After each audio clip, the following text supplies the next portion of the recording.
Hi, my name's John. When we talk about tech work planning and technology and what to do with information technology and how to build a secure organization, we really have to understand what teams are doing what inside of our organization. Right here, you see what teams have been responsible for an order of work. But if I asked you to tell me more about what is the cyber defense analyst doing about use of external systems, and you looked at it, you said, well, October 14th through the 18th, they were doing something, but I don't know what. What if I said you could come here and change the label to the status? We could see that this team has some lags, right? We have some validated, and we also have a selected project. So let's dive into that project. What are they working on? Oh, we have contextual information here. We have a description of it, we have discussion questions about it, and we have related controls. So when we talk about external systems, we also need to consider all of these controls plus three more.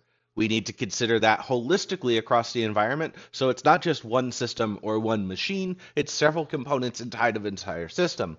When we want to share a file about historical context, we could click and we can share that file. This is where we're going to leverage cloud technology to make things easier for what we're doing. So here we had a chart that's really useful, exciting.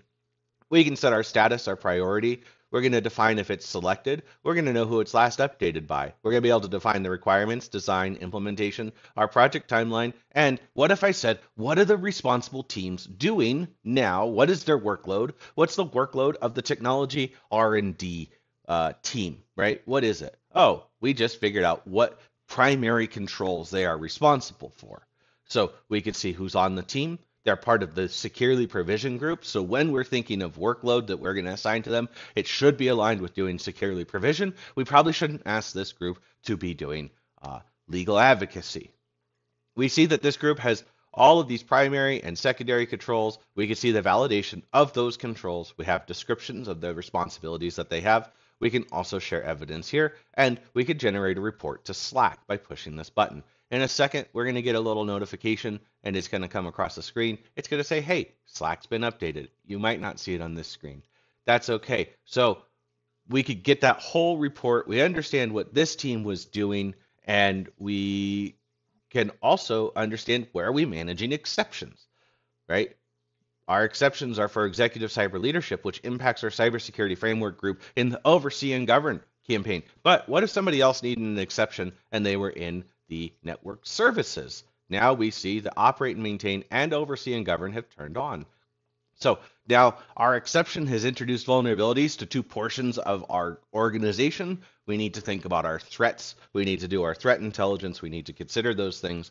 We're going to define our exception duration. We're going to define the impact to the process. And we can build the rest of our RACI chart. We can define who's responsible, who's accountable for this project, who's going to be consulted, informed, and what part of the cybersecurity framework it impacts. This one is impacted by securely provision, oversee and govern, collect and operate, protect and defend. So are we talking to the right strategic parts of our organization when we're talking about controls? And this tool is designed to help give contextual awareness. Let's say you wanted to know, we're going to inform the cyber defense analyst of what they're doing, and we see that this team doesn't have any work roles yet. They're not working on projects. We could come in here and assign them a work role. We could say, you're responsible to do these things, right? We have the controls that they could be responsible for, and it would update the rest of the chart. So this is what we've got. And then when you're trying to build your logging, monitoring, and alerting for your sensor grids, we need to know the components that you're going to require, how you're going to log them, where you're going to quantify and qualify, store, and process, because collecting logs is very expensive. Scaling SaaSes are prohibitively cost expensive if you make the wrong mistake early. Thank you for coming to my video, and I hope you enjoyed this. I'll see you again.